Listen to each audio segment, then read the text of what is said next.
Hi guys! Ang pag-aaralan natin ngayon ay tungkol sa isa sa mga measures of central tendency at ito ang mean of ungrouped and grouped data. Ano nga ba ang mean? Ang mean na may symbol na x with a bar is the average value of all observations in a set of data.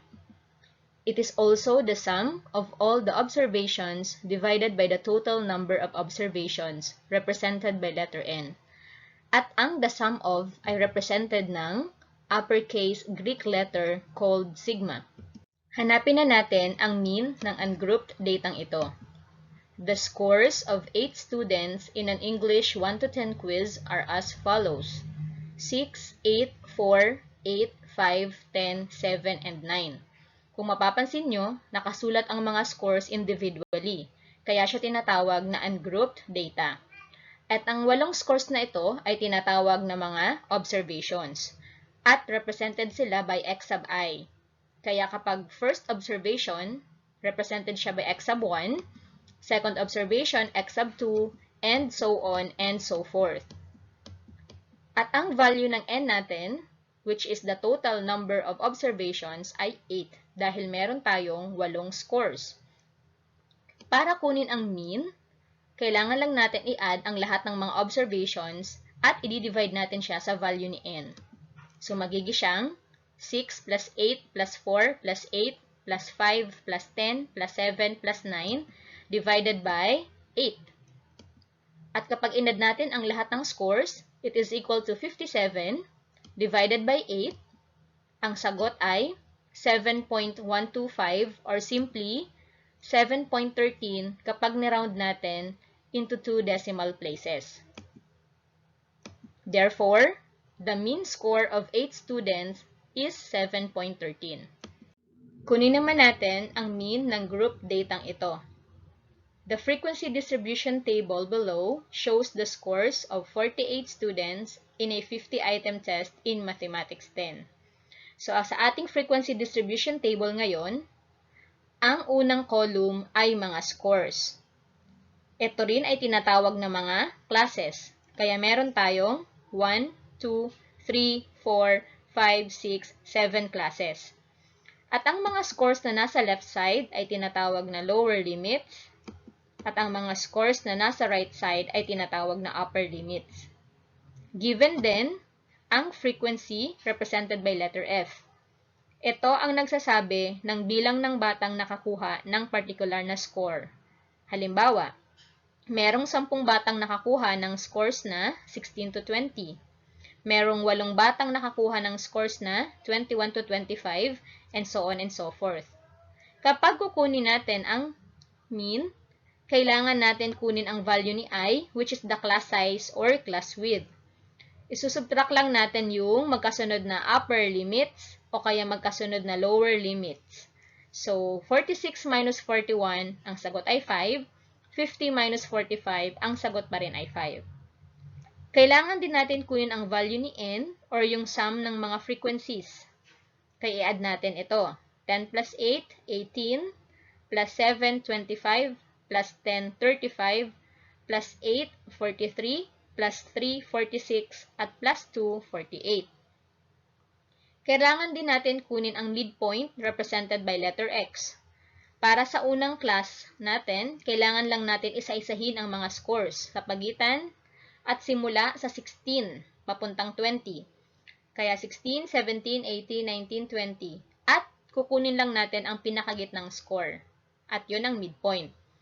Maaari nyo ring gamitin ang formula ng midpoint, kung saan i-add nyo lang yung lower limit at ang upper limit, then divide it by 2.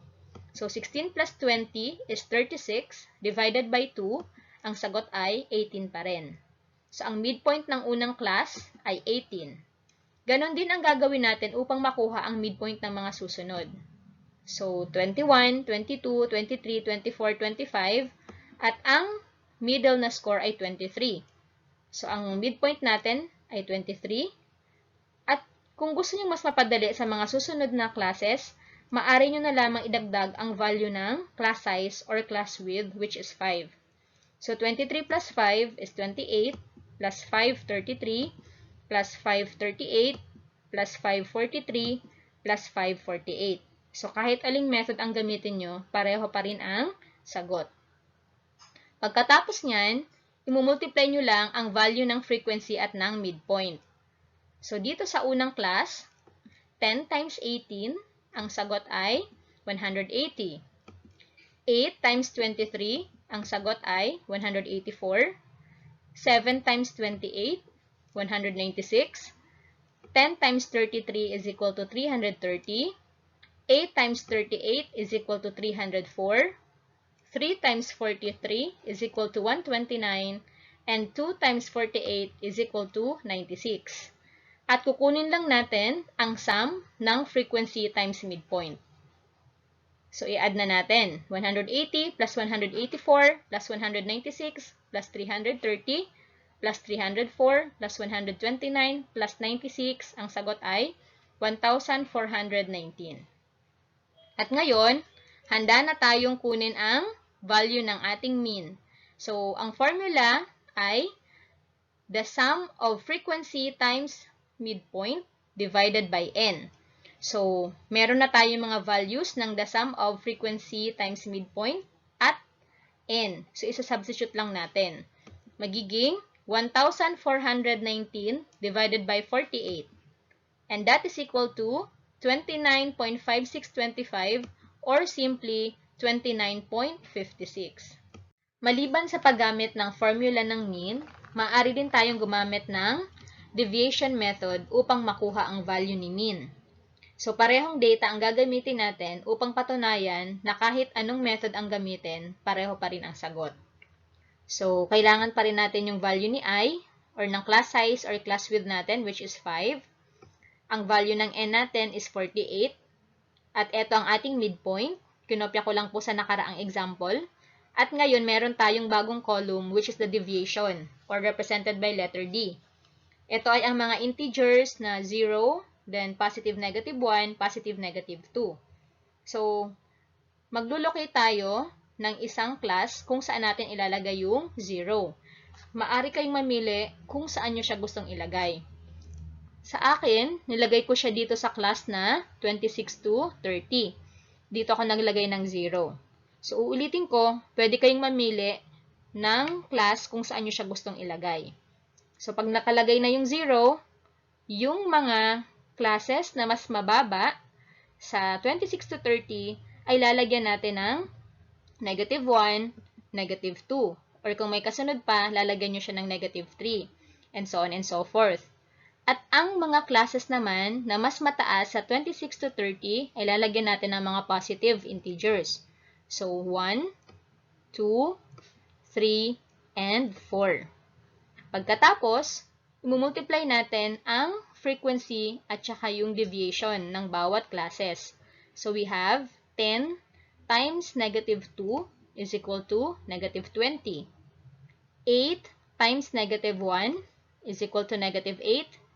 7 times 0 is equal to 0. 10 times 1 is equal to 10. 8 times 2 is equal to 16.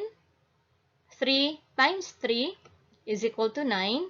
And 2 times 4 is equal to 8. Pagkatapos, kukunin natin ang sum ng frequency times deviation. So, i-add natin. Negative 20 plus negative 8 plus 0, plus 10, plus 16, plus 9, plus 8 is equal to 15. At ngayon, gagamitin na natin ang formula na mean is equal to, ang ating x-sub 0 ay ang midpoint kung saan natin nilagay yung 0. So, midpoint. Ito yon. At i-add natin yon sa sum of frequency times deviation. Ito yon, 15 divided by n, which is 48, times I, which is 5. Kaya, magiging siyang 28 plus 15 divided by 48 times 5. So, para makuha natin ang mean, unahin natin yung 15 divided by 48 following the GEMDAS rule. Then, times natin sa 5. Then, saka natin i-add yung sagot sa 28. At ang sagot ay 29.5625 or simply 29.56 kapag ni-round natin siya to the nearest hundredths.